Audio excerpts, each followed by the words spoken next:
and wanted to spend a couple of days doing just this. So, sharing this with you today because a lot of my clients and many new clients have come to me in the last couple of weeks with concerns about repeating patterns that aren't serving them. So, I've been doing a lot of this work. Well, for 3 decades now, but also a lot of this work in the past couple of weeks with people that I care a lot about. So let's let's drop in. And I am just a guide always. So however you know that you drop in, please use those tools. If you're new to meditation or meditation journeys or just getting still and finding the spaces in between the thoughts, um, follow along, but really listen to your body, your wisdom, please, always, in any instance, around anyone. All right, so the way I begin is by elongating the breath. And as we start making the breath longer, deeper, we have the opportunity to notice that we have control of our breath in these moments that we choose. And breath, of course, is chi, is life. And in that chi and life, and these moments of connected awareness, self awareness, we get to practice what we bring into these spaces.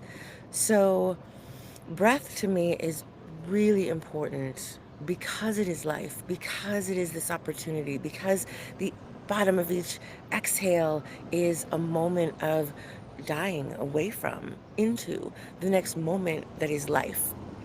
And the reason that's important to me is that I had a drowning death experience when I was 4 at Santa Cruz on the beach on the Pacific Ocean, where I was taking my pink plastic bucket from over here to put it over there and slipped off a sandbar and had an experience for I don't know how long of these amazing colors underwater, and my eyes were open, um, and I had an experience of being one with all communication. Every thought, every word, the saliva I could feel moving in people's mouths as they were talking. And not all the thoughts and words were pleasant, but some of them were. And as I was watching my body be revived on the beach, I heard, "You have work to do." And I've spent pretty much every day of my life since then, many years now, understanding what that means. And for me, it means simply it's not about the dying. We don't have to have that death experience. It's about fully living. And we have to have that fully living experience. So that's my devotion, my dedication in my life right now.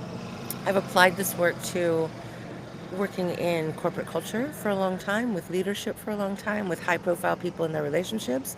And I love my work. It's my life. So as you breathe and allow yourself to be really present. I'm remembering the words of Dean Slater, who was one of my early meditation coaches, along with Teresa Murphy, who's an amazing yoga coach, yoga teacher, um, that we practice this in moments when things are calm. We bring the calm into these moments of calm so that when things are falling apart, um, when everything is blowing up, that we can come back to this practice. And it's served me incredibly well in leadership roles for now 30 years. So, breathing, noticing as we bring breath through, that perhaps even inhaling, elongating, deepening, exhaling, elongating, deepening, letting go, then maybe we can breathe through the soles of our feet. That maybe we can breathe through every pore in our skin, through the crown of our head, through our throat, through our heart, through and into every cell in our body. And notice what you choose, what you need to bring in to these spaces as you breathe. Notice perhaps that you can expand through places that feel constricted or stuck, through places that maybe don't want to believe that you can, breathing through those spaces, noticing maybe if there's stickiness or stuckness or blockage, maybe noticing what the root of that is, and opening that up to see if it's worth being blocked by. And it's your choice. Breathing through, noticing that it is true that you are breathing. It is true that you have given yourself this time, these moments. It is true that you are beyond worthy of this time, of your time, of my time, of our time. Noticing that even though there are distractions, you can come back to this place, this breath, this attunement, this flow. That when you get here, you notice that things maybe are more agile. That when we drop away, even for a few moments, from the externalizing of control, of the seeking or groping for, of the need to anything, fill in those blanks. When we get to drop away, when we let ourselves drop away, when we require that we give ourselves the time and space to drop away from those things, that breath, that life opens up, gets easier, gives us room for expansion, lets us know what our choices really are. And in this space, if you choose, if it's available, if you want to make it available, doing a little flyover of your life. And it doesn't have to be a process. None of this has to be a process. It simply is beingness.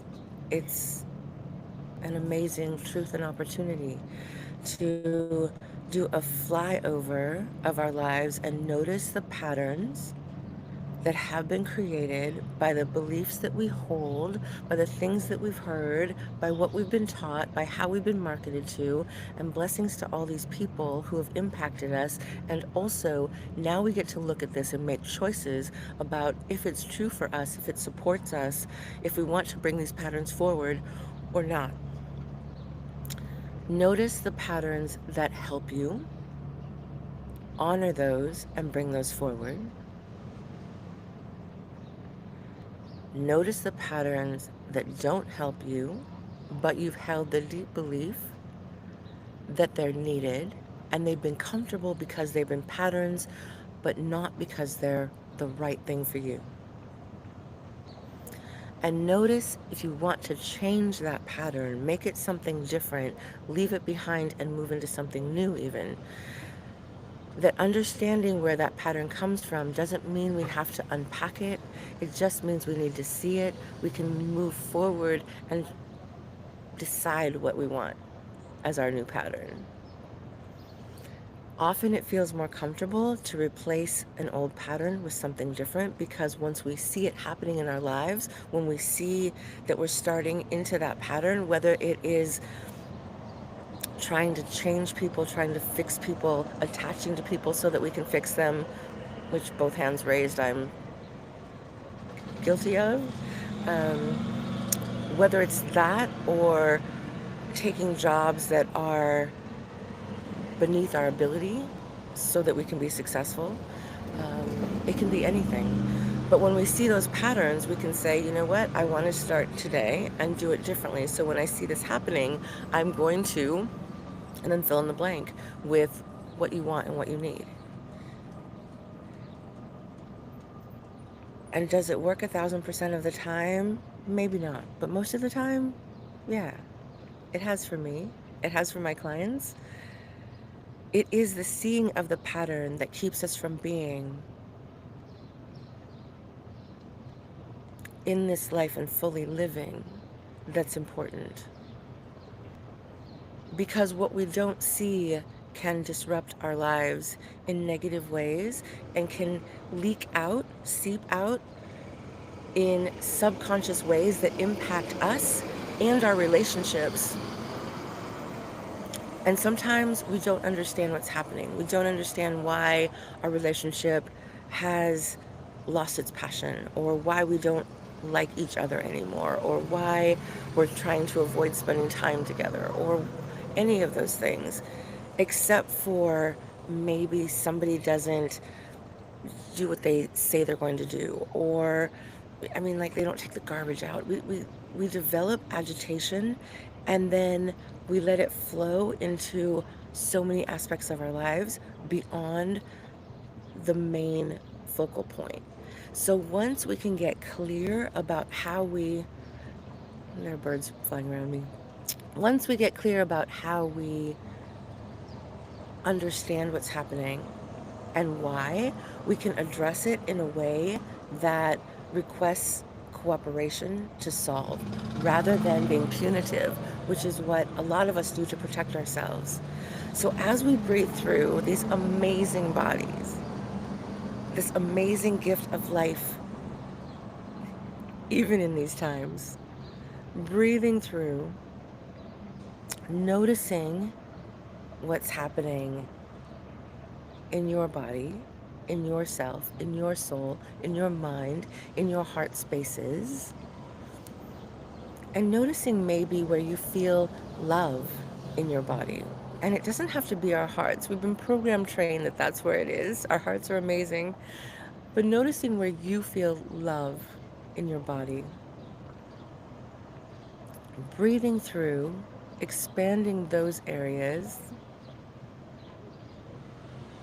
of love, of joy, of hope, of ability, of trust, of truth. Deep breaths here, because as we know our truths more and trust our truths more, we get to fully live more and experience more and require more what we need. And life is short.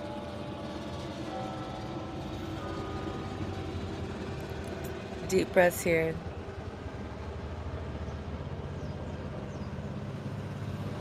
And as you bring yourself back into full awareness, full presence, fully living, I'm really grateful you're here with me today. And any questions you have, please reach out anytime. We're in this together, and it's a beautiful thing. Create the day you want and need, and I'll see you next time.